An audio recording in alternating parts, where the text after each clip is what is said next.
Hello, everybody. Welcome back. This is part two of today's hack attack. We talking Star Wars. We talking about Star Wars. The balance of That's right. The power. balance of power. We didn't call it that for nothing. We have the power. Now we need to invent the balance. So let's talk. Let's talk the nitty gritty here. So I want this to be a thing that we can. I want it to be simple, I guess, enough that I can get it off the ground and just make it happen soon. Like I want to give Yeah. maybe one more show each, or even start thinking about it as a thing within the next couple episodes, after PAX is kind of my plan. Yeah. Give the players some time to warm up to the system itself and do a little bit of kind of fluff character building before we're all right, it's time for the war. So I don't want it to be too complex, and I want it to be simple enough that I can kind of I don't want to say play test it, but model it quickly, and then be able to say, okay, cool, pick your first mission. And obviously, the little details, we can add stuff as we go. I want it to be able to be sort of ostensible in that way, but yeah, I have a tendency to overcomplicate generally, so I want to try to not do that in this instance. So let's review real quick. So where it's at in my head right now, I'm thinking overall balance being the sort of tug of war, red side, blue side, having the bar move as the means to manage who is winning. This is the how are you doing indicator. And that's modified by both active behavior in terms of what missions you choose. So there's rewards for completing in-story missions, doing fictional stuff. Kill them off, blow up the spaceship, do the thing, right? Do the Star Wars thing. If you do those, you will get X points on the scale, and it'll move the scale back and forth.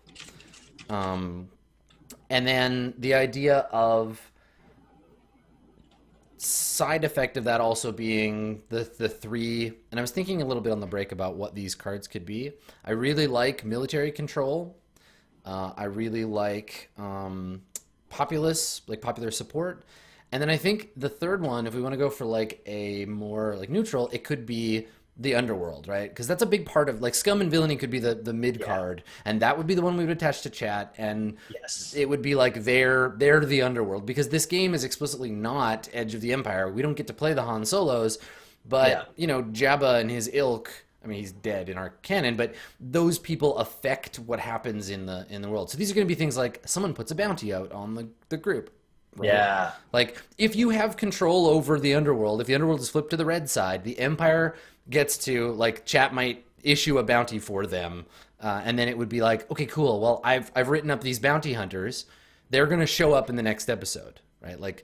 And this is where we get, and you'll get three choices, right? It would be some bounty hunters show up, or something else, or these things happen.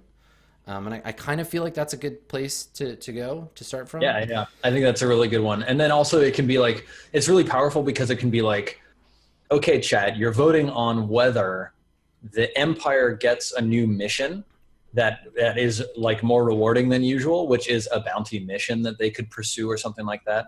The Empire, Or yeah, the Empire launders some money for you. Take 5 fat creds or whatever. yeah.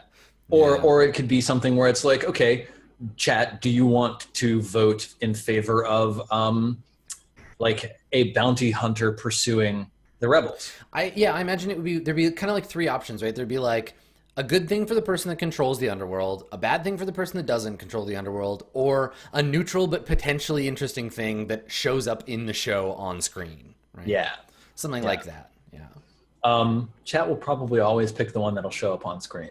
Yeah, and they'll all affect things, but I guess this is the thing I wonder about, right? In terms of a game versus an experience and an entertainment thing, would that change depending on how far along they are? Because I find that groups in these situations tend to go for the underdog, so they'll pick Yeah. if the Empire is winning by 15 points and they have control over the underworld, they'll pick the funny thing more often. I wonder about that. But I definitely think that, they'll lean towards the random event. So we have to find a way to make all 3 of those kind of feel even. Yeah. And it's probably like you said, random events. It's probably a great idea just to like every time the chat gets to pick something, it's a completely different mix of stuff, right? They can't always just keep picking the one thing that they like. Yeah. Okay, so you've got missions, and you choose a mission, and completing a mission, the way that I'm feeling like I'm hearing, completing a mission gives you two things potentially. It can give you, well, maybe we've got three options for missions. Right. So this is where this is where it starts to get granular, because we still haven't even talked about a potential third thing. So right. Either it gives you control towards the balance scale. Yeah. It moves the balance. I think it always does. I think no matter what, there has to be a move to the balance when you complete a mission. Like just so a mission's completed, move the balance mission. Yeah. Then they can either manipulate your control over one of the three factions. Yeah. Or it can give you fat creds, or possibly both. And probably like the both one is where you gain fewer fat creds and less like of a nudge. But so I guess the question here is, I keep thinking of them as cards, but are the switches, are they binary? Is it like, do this mission and it will flip the card to your side? I would say that they should I feel like there's a nice spot in there where it's neutral.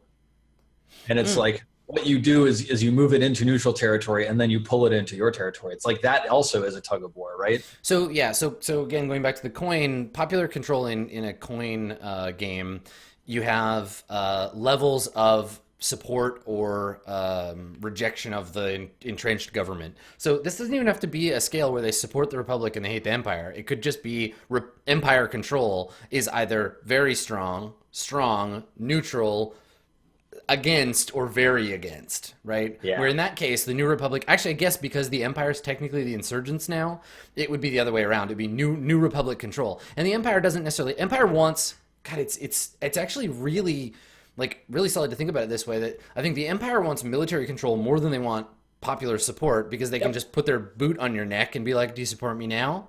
Right? So it's Whereas about the rebels want popular support more than military control. Yes, and it makes sense that they're already kind of aligned like that. Yeah, and I mean, I think that we could. Yeah, so there's essentially like four states. There's like or three states where it could be like, strong imperial control, weak imperial control, neutral, or whatever. But I think the whole kind of point here is that what affects those, right? Like we're looking at now the overall balance. We're looking at the smaller scale 5-point balance for each of the three cards. Mm-hmm. And then introducing like another layer of currency for this. And I'm willing at this point, looking at the complexity of the system, to scrap the idea of like you buy units and send them off to do missions, and like we could. In a second iteration, I would add that as a means to instigate downtime stuff. And like, I think we can just assume that what we're looking at on the surface, the success or failure of any given mission, reflects a microcosmic version of your faction at large. Like the things that the rebel team are doing more or less reflects how well the New Republic is doing in the universe overall. There's a kind of, I can never remember which, metonymy or synecdoche between the two, where it's like you are the Empire, right? Yes. Like if you fail, you represent the failure of the Empire at large. It's not like, well, if we fuck it up, the Empire could still win. It's like we only care about these 8 people. So I'm kind of into that idea that there are other things going on. And I can certainly narrate those based on the cards that are flipped on what color and how far along the balance is. That'll help me color the background of the universe. Yeah. So here's another thing that I just thought of. If I'm Empire and I've been completing missions that gain me control over all 3 cards, then have I necessarily also forced the balance in the Empire direction? I mean, completing missions at all. So I imagine like, okay, so but if I successfully complete enough missions that I gain control over all 3 cards, like no. So this is the thing, right? This is where we have the looking at this as a model of pre-existing Star Wars content. The Empire had military control. in getting military control, they had gained enough points to have control over the galaxy, but the Empire didn't have popular support, right? The rebels had been working on that popular support card and doing a bunch of 1-point missions Yep. until the point at which they could attack the Death Star, which flipped the military card back to neutral. I think the thing is that completing a mission will give you like 1, 3, 5, whatever overall balance points. And then the more balance points, the less likely it is to affect any of the 3 cards. So like clearing out some bounty hunters from a supply world might gain you 1 popular support, 1 negative. You might have to give up part of your control for the Hutts, and then also 3 points to the balance, right? So it would affect up and down. And I like the idea of negative cards, right? Where it's like decisive military victory, like Imperials go to this planet and shoot a bunch of innocent people and burn their village down. Popular support immediately sets to neutral, and you gain military control up 1 level, right? Yeah. So we're looking at several scales. So 1, 3, 5. Netrunner. In Netrunner, you gain agendas. And generally, so this is, I think looking at Netrunner agendas is an excellent way of deciding what kind of point balances that you're trying to do here. A 3-point agenda. An agenda that costs 3 generally earns you 1 point. An agenda that costs 4 generally earns you 2 points. An agenda that costs 5 generally earns you 3 points. Right. So you could have some sort of similar, like a 1-point mission is going to take 3 sessions, or some sort of correlation between those, right? And then like relying on that as balance. But then also there are other things, right? So it's like there's I think there's like a 5-2 agenda called NAPD contracts. But the bonus, like because it only gives you 2 points, the benefit is that it costs 4 credits for the runner to steal. And so, this, like, when you complete this mission, you get fewer points to the balance of power, but also it does this other thing, like it flips military in your control, or it, right. And this kind of thing, I think that there's a very, we're inventing this very neat little system that says, and we can put in requirements for missions. It frees me up to be like, okay, there's this mission available, and it's a neutral mission, so either Imperial or Rebel could take it, but it requires that you control the Hutt cartel. So, do you control them now? Okay, yes, you can take this mission if you want. It's got a slightly higher payoff, but you have to like work towards it. And then the idea of establishing like how much it's worth and how much each like card being flipped is worth in comparison to the mission value, right? Like, I feel like the highest mission value should never give you a net positive on the cards. Like it might give you an increase on one, but strategically it would reduce another one. And if you're already at the lowest in that one, like if the rebels already have maximum popular support and you take an Imperial mission that reduces popular support, it has to do something bad. Otherwise, the strategy is just like pick one card, sit on it, and then just grind out military missions the rest of the game. Yeah. Also variable rewards, like this is a 3-point mission. If you also control popular support, it's a 4-point mission, right? Like these little kind of like nudges in one direction. Yeah. I'm curious. I like the Hutts. I like popular support. Yeah. I have weird feelings about military because military is not a common good. Sure, but it's the thing. I think the thing that resonates is that it's a factor in the Star Wars fiction, right? Like the beginning of The Force Awakens, the Republic is in the situation that it's in because Mon Mothma was like, we can't build a navy. Like we can't be the Empire. We have chosen not to do that. And so the Empire's like, fuck you, we're making a big base to blow stuff up. Right? We're just gonna keep doing the thing we do.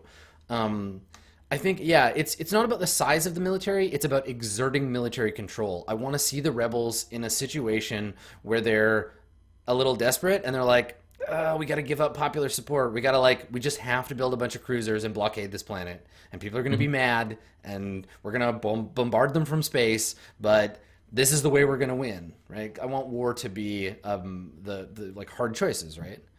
Yeah. Because that too is like part of the Star Wars things. Like, do you give in to the violent, clear option Yeah. versus like do the thing that's like the good guy thing, right? Because Yeah. morality is a very clear thing in Star Wars, like the right choice in terms of like the Force. Cool.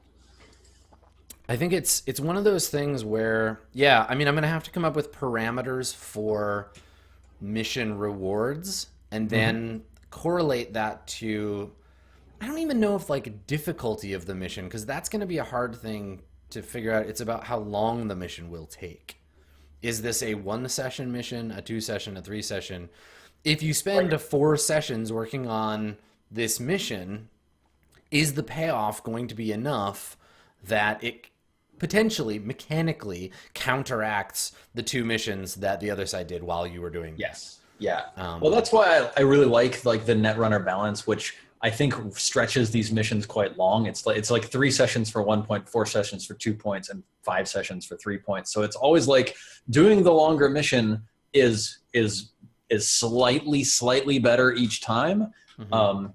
but it's longer, right? It takes more investment, and there's not as much guarantee that you're going to be able to like One actually. thing, one thing that I think is interesting about this is like a byproduct is that it rewards system mastery, because if you spend your whole session trying to remember how the rules work, the team that learned the game better is going to not be doing that, Yeah, right? it's true. Like if True. you're like, oh wait, what? Okay, how does this skill check work again? And the other team's like, all right, make a difficult roll. I make another roll. I get 2 advantages for this. I do the thing. It's like they're gonna complete the mission more quickly. Yep. Um, God, I'm sorry. My brain is in Netrunner mode now. yeah, yeah, no, that's And fine. like it's asymmetrical multiplayer where players are actually battling over the same resources. It's agendas, and there's Hmm. only one agenda on the table, and like the corporation is trying to score it, and the runner is trying to steal it. And so like allowing for interplay between the missions, where it's like, here is this one mission, like both of you are competing over like that objective, and maybe it's like it's a high level objective, and therefore like you're not in the same space directly competing within the same sort of fields, but then it allows the two to like it's almost more interesting. It's like, okay, rebels, do you want to try and interfere and go for the mission that the empire is going for now, or do you want to go for this other one, and both of you are much more likely to succeed? Yeah, Like, I mean, I feel like that for me is the V2, like later in the imaginary future where I could make a second version of this. Yeah, it would include the kind of downtime buying of resources, but it would also include some like deeper asymmetry, because yeah, asymmetry is really fucking hard to design well. So yeah, it'll have to be symmetrical now, but I love the idea of like we talked about. I talked about this a little earlier, where it'd be cool to like put the empire in a position to have a stronger starting position somewhere, and it mm, would be a system that you could plant into any part of the Star Wars canon to be like, at this point in the canon, these are the starting stats for the light side, and these are the starting stats for the dark side. The dark side are the Sith, the light side are this other thing. It's set several thousand years ago, and you can move that system around. yeah. Um, so Um, I feel like we got to start with something like fairly symmetrical, and symmetry I think is also easier to prevent disparity of like fairness, right? Where like yeah. I feel a little like the missions are like designing Hearthstone cards, because it's Hmm. like once I've established the mathematical parameters, the total number of mission points available have to even out to a certain amount, right? Because I just had, I don't want to give one team the option to be like, your missions are all way better this week than their missions, yeah, excepting the case where the controlling the Hut cartel chat voted in a mission for you that is more valuable than it normally would be, yeah. and I that's mean, the that would be advantage you get. like, so here's a thought. Instead of 3 sessions, 4 sessions, 5 sessions, and I just keep coming back to that because it Sure, yeah, works super well in this other game. Man, whatever. It's actually like 3 encounter, 4 encounter, 5 encounter, yeah. and then it's not super long, but it is more like, 1 session, 1.5, 2. Like that's the sort of scale that you're looking at, or something like that. And then it's like, yeah, if you take a mission, and I, Adam, know that I have, God, let's abstract this out even further, right? 300 points of resistance against you, Yeah. 400 points of resistance, 500 points of resistance. So like when the player chooses the mission, they're basically paying the GM. The GM is like, okay, now I have this many points with which to build the encounters that you are facing. It could be one single huge thing where it's like 500 points of base entrenchment and it's the Battle of Hoth. And it's like you're slamming against their defenses, but you're shutting down their generators and, can't they get whatever. Or it's like, okay, here's a long, death slog between, dozens of smaller encounters that are kind of a battle of attrition. Yeah.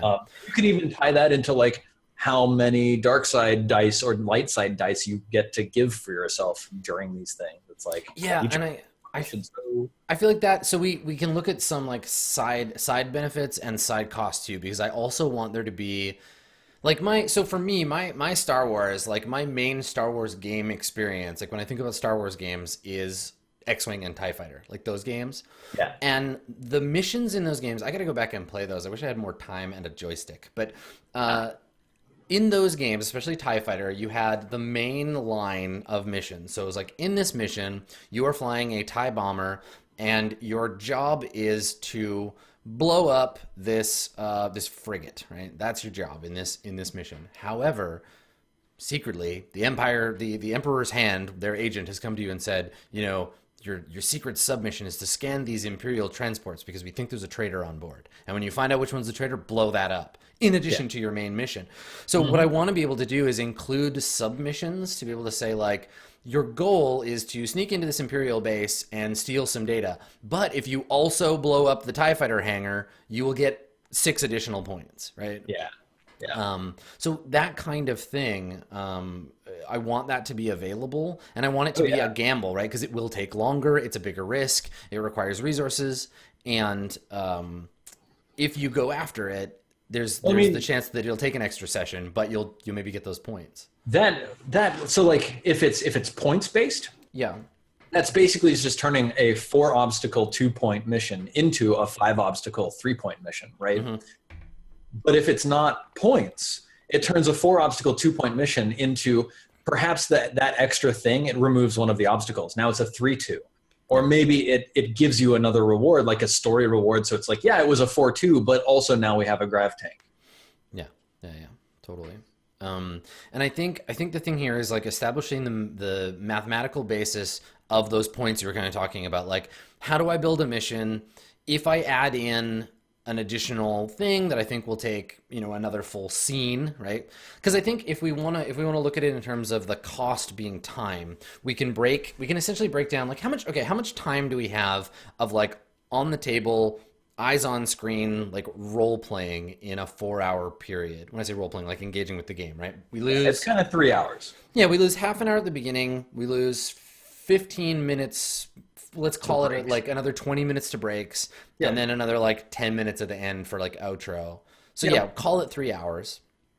So I guess we could theoretically break down a mission into like the base mission would take 3 hours to do. A 1-point mission is 3 hours. Sure. So that gives us the ability to then extrapolate, because theoretically there are 10, we'll call it 7, because each side has already had a session. There's basically like 7 or 8 sessions before we call it, before we're like the game is over. So they could theoretically take on 7 1-point missions, or like a 3 and a 4, or like, so we don't actually have like a lot of time to kind of like work in. And I feel like these additional like things add on, they should be things you could do in an hour, right? Yeah, totally. So like if a 1-point mission is 3 hours, then that's your 3 right there. Yeah. And that makes a 2-point mission 4 hours and a 3-point mission 5 hours, which is just like a little bit of the next episode. Mm-hmm. And it's like, what else could they tack on? So like that 4-hour mission is like that perfect spot to add an extra hour that either gives you another point, or it gives you like a story benefit that like flips a card or something else. So then, this helps us start to extrapolate the reward situation, because a mission theoretically could give you 1 point per hour, right? Yes. That's the easiest way to do that math. To be like the smallest mission. So it would be like a three, 4, 5 mission structure with bonuses or penalties to points based on how easy or difficult it is, based on outside influence, depending on what you've got. And what's interesting is that the missions will get faster, and that combat missions, missions that anticipate combat, will inherently be, they'll have to be worth more because they're going to be slower, right? Yes. And but also, you'll get better at them as you learn the system, because you can knock out a combat in an hour if you're good. Yeah. Yep. Yeah, that's a good point. I like it, because that's how we counteract things like, like just rolling badly, just make good choices, right? Yeah. Yeah. And this game doesn't have the time expansion that D&D does, right? Like an experienced character will actually kick through a fight faster because stormtroopers never get better at shooting you. Like they're always the same level of threat. Yes. And in a way it rewards bypassing combat so that you can do the mission faster, right? Like if you blow up a bunch of stormtroopers with a trap, without needing to fight them, you skip an entire hour or whatever of engagement, and we get through that fight stuff faster. Interesting. Yeah, there's some cool stuff here. So, all right. So when I'm building missions, thinking about them in terms of how many like hours they will take. I guess that's a hard thing to. It's a hard thing to. I mean, I'm actually pretty good at it. Like the last two games that we played, I was able to pace them out pretty accurately based on what I expected. And I've kind of learned now, like especially with Mirror Shades and to a lesser extent Swansong, to over prepare, like to think about like assume things will go really fast, but then cut a bunch of stuff because it's actually always slower than you think. It is always slower. Yeah. Oh. So like, do you want it to be like the balance of the cards, the 3 cards? Do you want it to be like, a -2, -1, 0, 1, 2 kind of thing? Yeah. And then like completing a mission will give you 1 point in your favor. It'll shift. Yeah. Okay, so then it's like you could complete a 3-hour mission and get 3 points, or you could get a 3-hour mission or a 4-hour mission and get 3 points plus a card. Or like I like the idea of the cards being the inspiration for or the byproduct of every mission. Like a mission will always modify the cards. Really? I think so, yeah. Because then the cards stay dynamic, right? Because this way, if the players choose not to engage with that directly, then we end up getting, like, I'm going to do a 4-point mission that doesn't flip the cards. Well, me too. And the whole galaxy just stays neutral the whole time. I think it should always be... And then this way, it becomes kind of a hard choice where it's like, if you do this, yes, you will gain victory points, but you're going to essentially give this card to your opponents. It also gives you a balancing tool where like, okay, I'm going to give this like, or rather like, both of you have a 3-point mission, but the Empire one only reinforces your control over military, whereas the Rebel one allows you to gain control over the Hutts. Yeah. And it's like, a little bit of a way to influence on your side, like who owns what things. And I actually kind of like how, so I want to talk about player behavioral rewards, because we're supplementing but not replacing the XP system in the game here. So these games have like a pretty Shadowrun, White Wolf 90s style of player reward that's very fiat based. It's kind of like, thanks for showing up, here's a point. If you do a rebel thing, here's some points. If you succeed at a mission, here's some points, whatever. Yeah. I'd love to graft this on to the mission structure and be able to say, completing this mission gives everyone in the party a base of 10 experience points. This mission gives you, 1 balance point in your favor, flips 1 card in one direction, but everybody gets 30 experience. It's a personal development mission. Yeah. Right? So... that's the other thing, but then also on top of that, I can still reward, because I want... There's a thing in the game called motivation, which is basically your alignment. Like, why are you fighting for the rebels, the Empire? That I can still reward like I would a Burning Wheel belief. I could say, did your motivation come into play? Bam, 5 experience. Did your duty come into play? Bam, 5 experience. I can still track those Yeah. as an XP model, but I'm able to graph that on as an additional reward for movement through this subsystem. Yeah. I have a thought about forcing the missions to flip cards. Okay. And here's a reason why it may not be optimal to have every mission flip cards.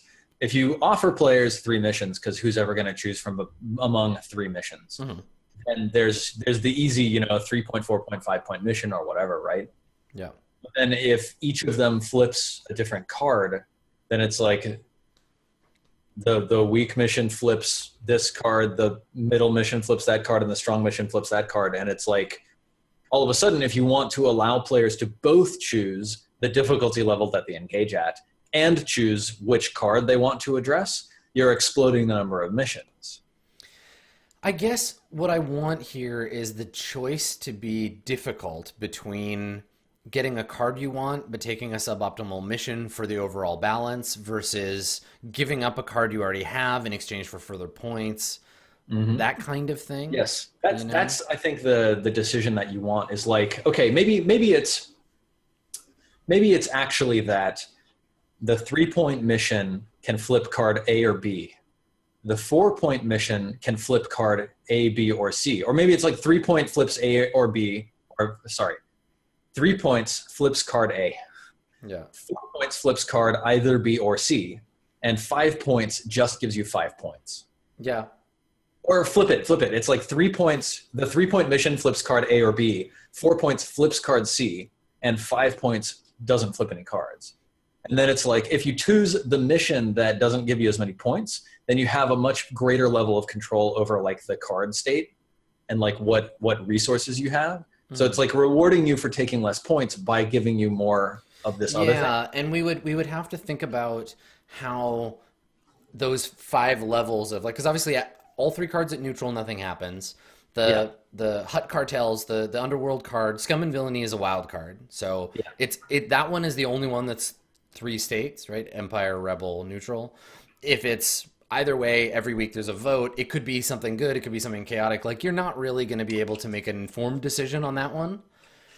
Mm-hmm. So it's really more of an after effect. It's like, okay, you're going to get some points, and then you'll also... I want the Hut card to kind of be like, it's less about you having control over it and more about pointing it at your enemy. Mm-hmm. Right? Like insulating yourself from chat's madness and being like, yeah, just point them at the Empire for today. Yeah.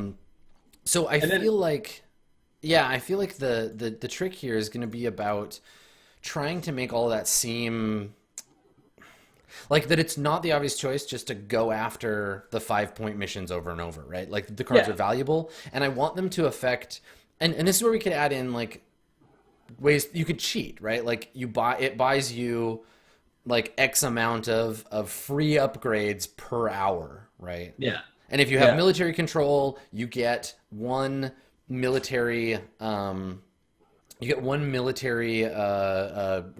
military related role, like an attack roll or something based on certain skills. You get one that gets a free upgrade every hour of play, as long as you have your card on the right side.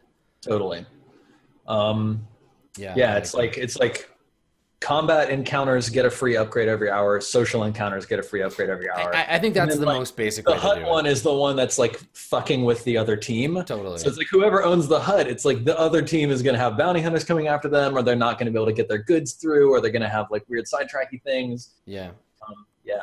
I like that. Yeah. Because it allows the huts to be a wild card and to affect play on a more like in character, or like in-game way, without affecting the balance itself, because I want that to be under the player's control. It would be shitty to feel like we don't have the hut card, and so it's like we can't affect the balance, right? Yeah. And I want the players to discuss like what mission should we go for, like why is it like this? Definitely. Yeah. And of course, like if you did decide to go for that, like 3 points flipping 2 cards, or flipping your choice of 2 cards, 4 points flipping one. When we say flip 2, I mean I think we have like for each of these we have like 5 levels of granularity, and it's like neutral is nothing. 1 on your side is like maybe once a session you get an Yeah. upgrade, and then 2 points is once every hour you get an upgrade to one of those rolls, Sure. and then it moves back in the other But then, direction. like those 3 cards, Hmm. they need to be rotating around between the 3 and 4 point missions, where it's like Yep. it's not that every episode the 3 points is military or whatever, and 4 points is always HUT. It would need to be rotating so that it's Yeah, I wanna detach those two between the value of the mission and intrinsically what, like, I don't want it to always to be HUT missions yeah, are worth 4 points. I want it to be yeah, like it's a 3 point mission. It gives you the HUT thing, yeah, but in exchange, like, and we can balance some of those things too. We can take out, like, you could get a 2 point lead on a particular card, but you lose the other card completely, yeah. or like you cede control of the HUTs in favor of Gaining some control other of the thing. military. Yeah, Yeah. exactly. There's like weirder. I mean, like those kinds of things could even be kind of like when chat does crazy votes or something that injects a strange mission onto the Empire side or whatever. It's like you can give up control of this but gain strong control of that or something like that. Those could be like And like mistakes. neutralizing, neutralizing effects, stuff like that. Like, Mhm. life day ceasefire. The military, all bonuses are flattened out for the rest of the next mission. So like Yeah.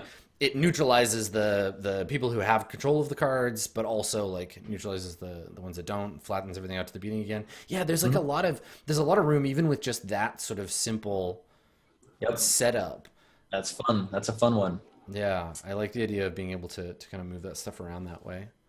I think that's I think I think this is a really strong one. I actually don't even know if we need a lot more than No, that. and that's the thing. It's more about like figuring out the math, which is the thing that I'm terrible at Yeah. when it comes to game Well, design, it's is like being like, how much does something, like, is each thing worth? How big? I guess with a tug of war, you don't need a value to the scale. It's just X or Y points in either direction. yep, how many plus points in which direction.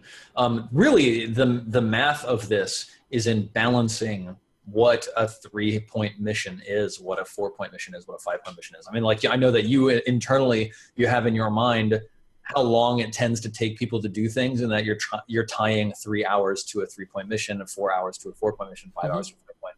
But like, what does that translate to mechanically in the game systems that they're rolling dice for? It's like Yeah, That's- and this is that's one tough. place where if we were playing a game that was more like mechanically oriented around that stuff, like Torchbearer or Mouse Guard, where they have player turn, GM turn, Yeah. I could call this a 3 GM turn mission or a 5 GM turn. Nice. Like, it's easy Yeah, to figure that exactly. stuff out.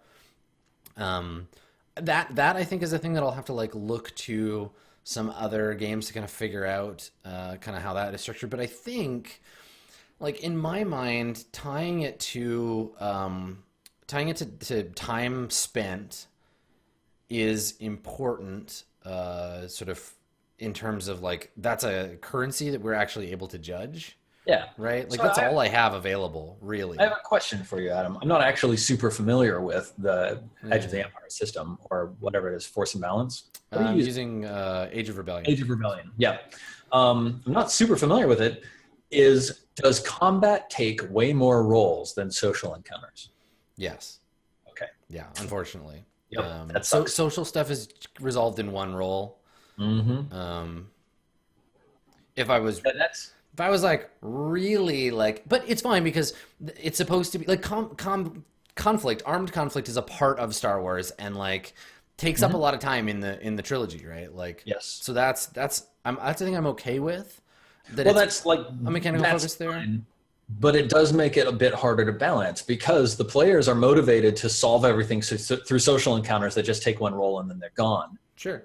Whereas, So, but I mean, all I have to do is just missions that don't on the outset obviously have some kind of combat and thing. They're just not worth as much, right? yeah, And that's your again, 3 point this is sort of the thing that we're kind of like saying something about galactic scale conflict in that the worthwhile shit is blowing up the Death Star, right?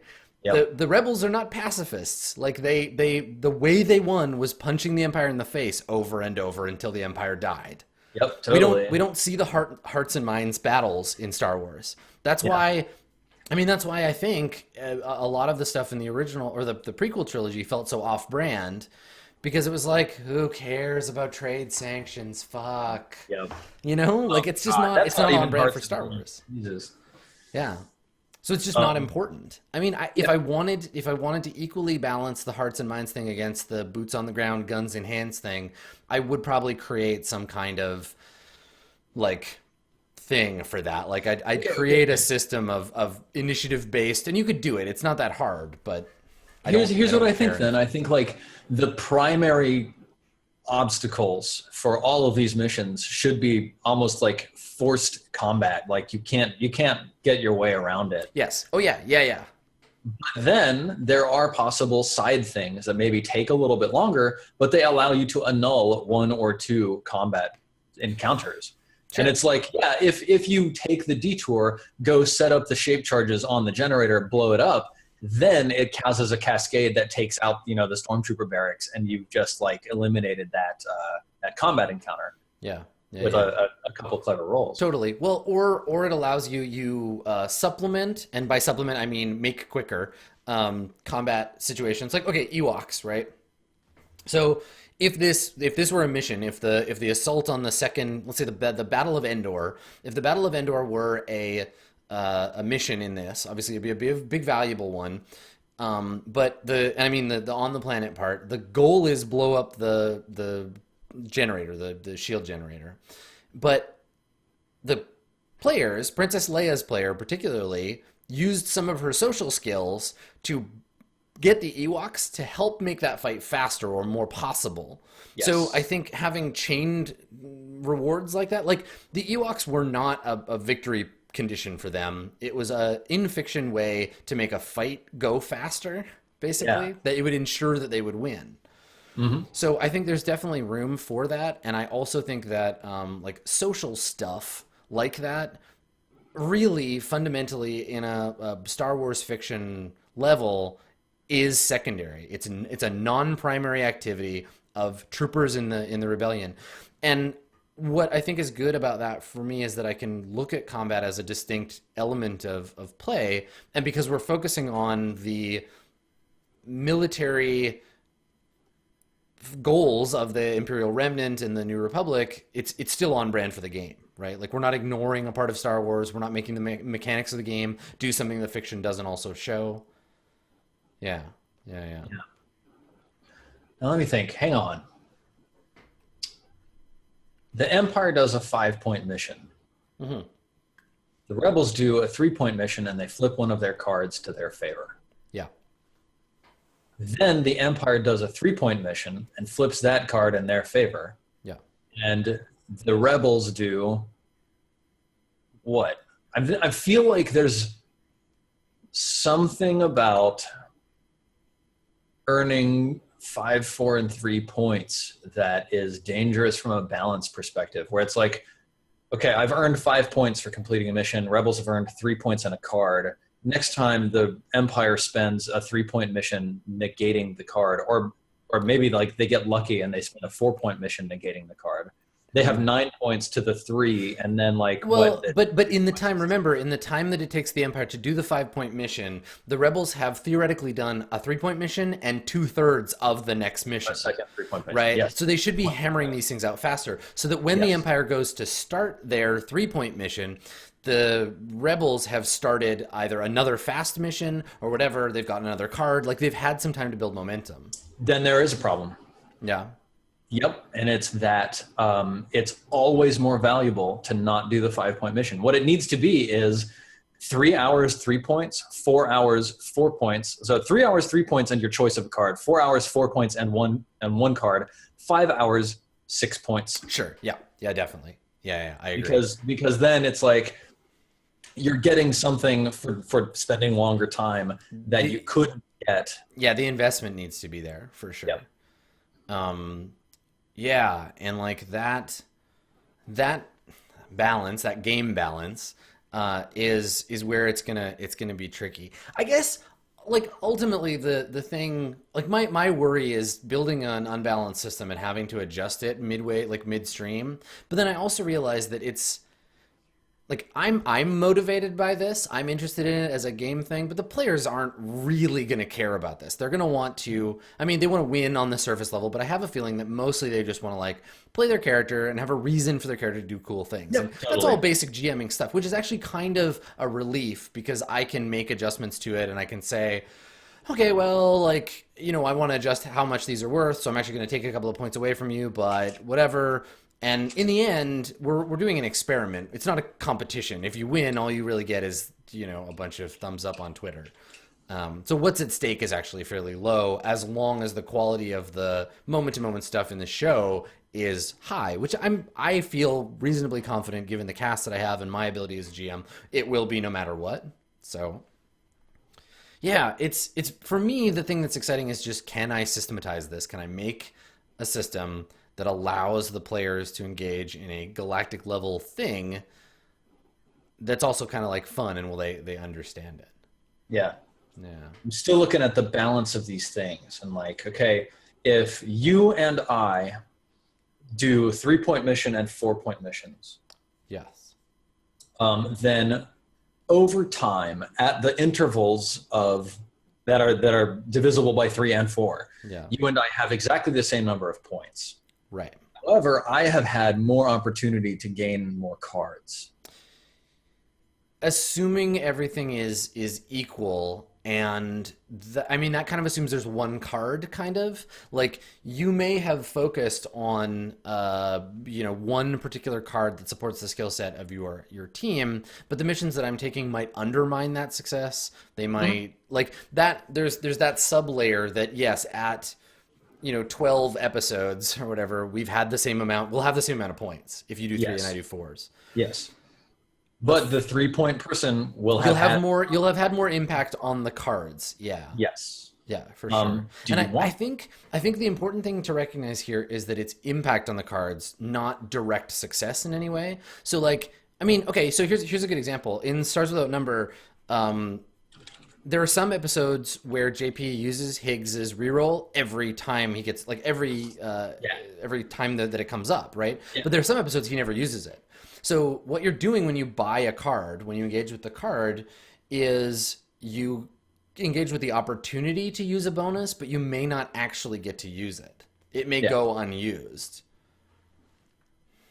Avalon Delisle in chat says if 5 hours gives you a 6 points, then 2 3-hour missions gives you 6 points plus 2 cards. For only one more hour. I see that. Yeah. Which is interesting. But then, yeah, I feel like the number of points that I like 3, 4, and 5 hours of investment. Okay, hang on. So I'll tell an anecdote about how my brain works and this kind of stuff. So when we were designing Dungeon World and we got to this point, I was like, Sage, do it. Just stop. I can't do it. Because I get it. I understand how this stuff works. But when I have to start extrapolating, like, okay, 3 hours means this many points and like this much means that many, I'm like, can we talk about the narrative again? Yeah. Yep. All right. It's been 2 hours, Adam.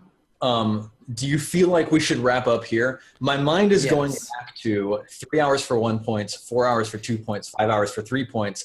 But then instead of definitely tying cards to those, having the cards be like special extra bonuses on top of I like that too. I think if we can hammer out the economies, I think we're in a good place to move forward theoretically.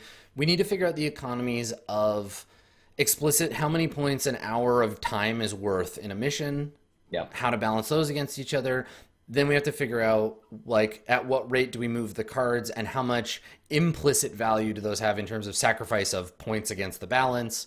Yes. And then once those two pieces are sorted out, the rest of it's just going to be like, cool, I got points to spend, I'm going to go invent some missions. And that's where I want to get to, but I have this gulf of numbers ahead of me that it's going to take me some time to work through. Totally.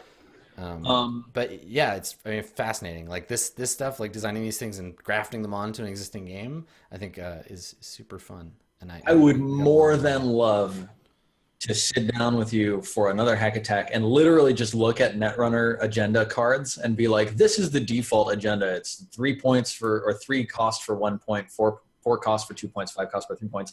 Here are some agendas that bend those values in each way. And like, how do they bend the values? How is this agenda more valuable? And like, why would you put it in your deck? And then like, we can sort of extrapolate that into missions. It's like, okay, what is the cost for the player in taking this mission? That's a 4-hour 2-point mission, but also does this other thing. And like, why do they get that? Maybe actually, here's a thought. Maybe what cards are available in the next set of missions is defined by what you do in the current set of missions. Oh yeah, like so this is a thing again, going back to, so I love that you're coming at it from like Netrunner, which I'm familiar with, but not like super, like I've played it a few times, but Yeah. and then I'm coming at it from the position of these like counterinsurgency games, because in those games there are definitely events that you can only take if certain pre-existing events have been triggered. Like Yeah. you can't do napalm strikes without the helicopters, right? Like there's these things that cascade with each other, and I like that idea too, especially on a longer term Definitely. play. Cool. Well, I mean, there's only so much that a brain can do, and I think we've got a really good start on this. I'm gonna do some brainstorming. We'll do our usual Q&A. I think there's already a thread over on my subreddit. Oh yeah.